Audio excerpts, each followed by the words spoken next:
अस्सलामुअलैकुम। आज मैं आपको बनाना बता रही हूँ इमली की चटनी, जो बहुत ज़बरदस्त और आसानी से बनती है, बहुत ही मज़ेदार होती है।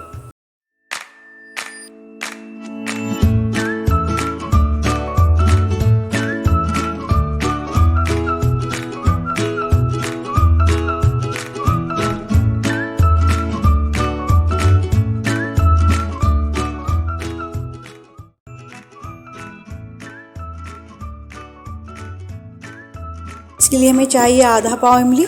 Please like and subscribe my channel. Thank you for watching. काली मिर्च हाफ टी स्पून, सफ़ेद ज़ीरा हाफ टी स्पून, दरदरा सा मैंने इसको पीस लिया था। सूर्ख मिर्च half tea spoon, chaat masala लिया था जो मैंने खुद बनाया हुआ है, half tea spoon. Please like and subscribe my channel. Thank you for watching. नमक ले लिया था। चीनी ली थी मैंने 4 टेबल स्पून, इसलिए कि इमली खट्टी होती है। इमली मैंने भिगो दी थी 1 घंटे के लिए।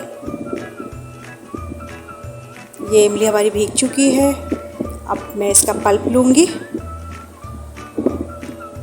ठीक है, इस तरह से निकाल लेना है।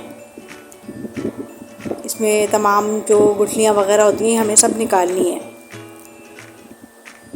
Please like and subscribe my channel. Thank you for watching. अब मैंने इसको ऐड कर दिया है तीली में, और जो मसाले मैंने आपको सब बताए थे, हाफ टी स्पून तकरीबन सब, नमक, सूर्ख मिर्च, जीरा powder, black pepper half tea spoon, ठीक है, सब वो ऐड कर दिए। चीनी बताई थी, सही है। चीनी इसलिए हमने ली थी 4 टेबल स्पून के इमली हमारी बहुत ज़्यादा खट्टी होती है। ये देखें, बहुत जल्दी बन जाती है और बहुत ज़्यादा गाढ़ी नहीं करनी, इसलिए कि जब ये हमारी चटनी ठंडी हो जाती है पकने के बाद तो ये थिक होना शुरू हो जाती है। ठीक है, इस बात का ख्याल रखना है। पानी मैंने बिल्कुल ऐड नहीं किया था। जो पल्प था इमली का, बस मैंने उसी में तमाम मसाले ऐड कर और उसको बनाया। Please like and subscribe my channel. ठीक है, Thank you for watching. ये हमारी चटनी तैयार हो चुकी है। बनाइएगा, ट्राई कीजिएगा, ज़बरदस्त बनती है। हर चीज़ से आप इसको खा सकते हैं। इजाज़त चाहूँगी। अल्लाह हाफिज़। मज़ेदार।